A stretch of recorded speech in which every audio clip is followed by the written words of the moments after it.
Hello and welcome to Love and Life podcast. Today we're diving into a thought-provoking topic that touches the lives of many. Does forgiveness make marriage better?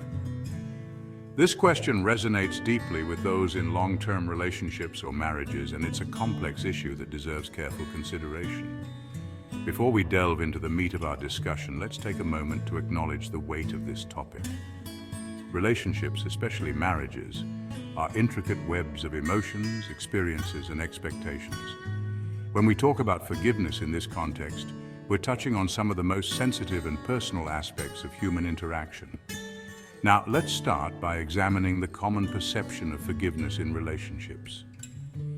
Society often portrays forgiveness as a virtue, a sign of strength and love. We're told that to forgive is divine, that it's the hallmark of a mature and committed relationship. But is this always the case? Does the act of forgiveness inherently improve the quality of a marriage? These are the questions we'll be exploring today. To ground our discussion in reality, let's consider a scenario that unfortunately is all too common in marriages: infidelity.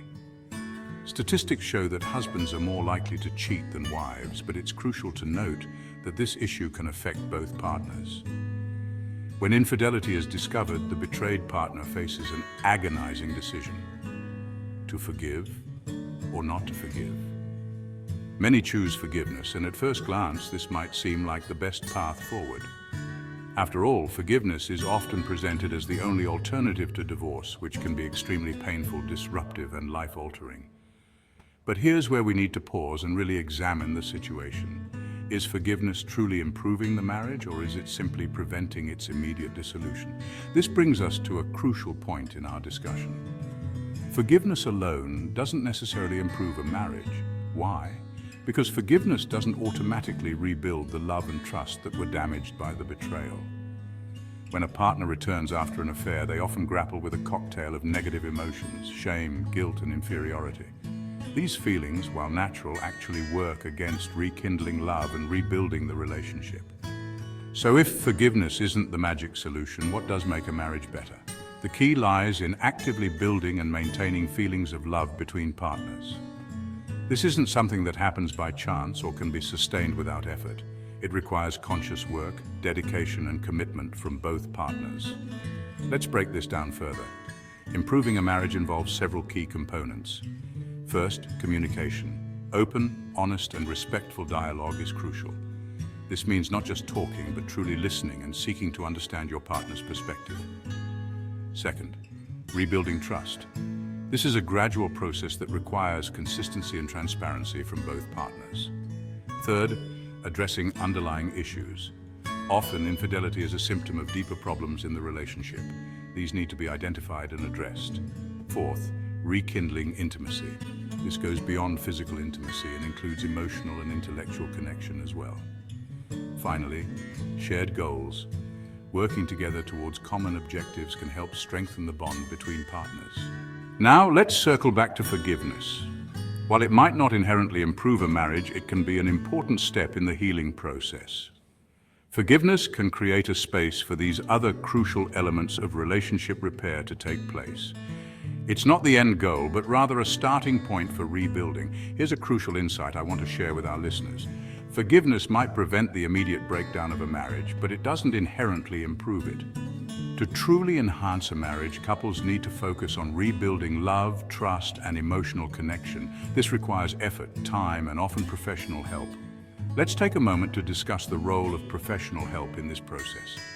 Many couples find that working with a qualified therapist or counselor can provide invaluable guidance as they navigate the choppy waters of rebuilding trust and intimacy after a betrayal. These professionals can offer tools and strategies for effective communication, conflict resolution, and emotional healing. It's also worth noting that the process of rebuilding a marriage after infidelity is not linear. There will be good days and bad days, steps forward and steps back.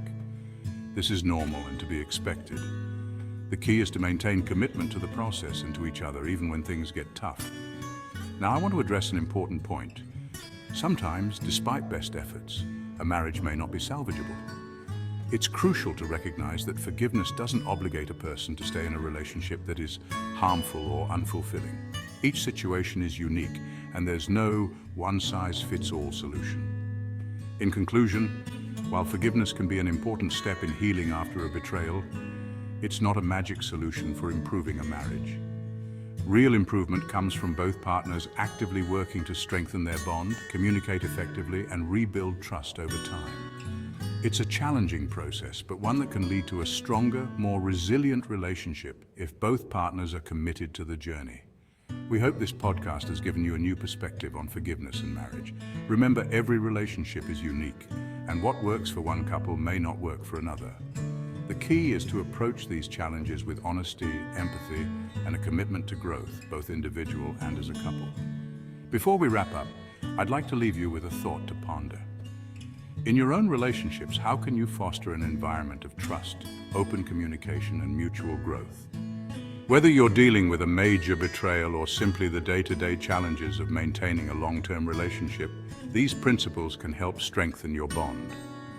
Thank you for listening to this extended exploration of forgiveness and marriage. We hope you found it insightful and thought-provoking. If you have any thoughts or experiences you'd like to share, we'd love to hear from you. Please leave a comment or just simply say hi to let us know you've listened to our podcast. Take care, and remember, a strong marriage is built on more than just forgiveness. It's built on mutual respect, understanding, and a commitment to growth.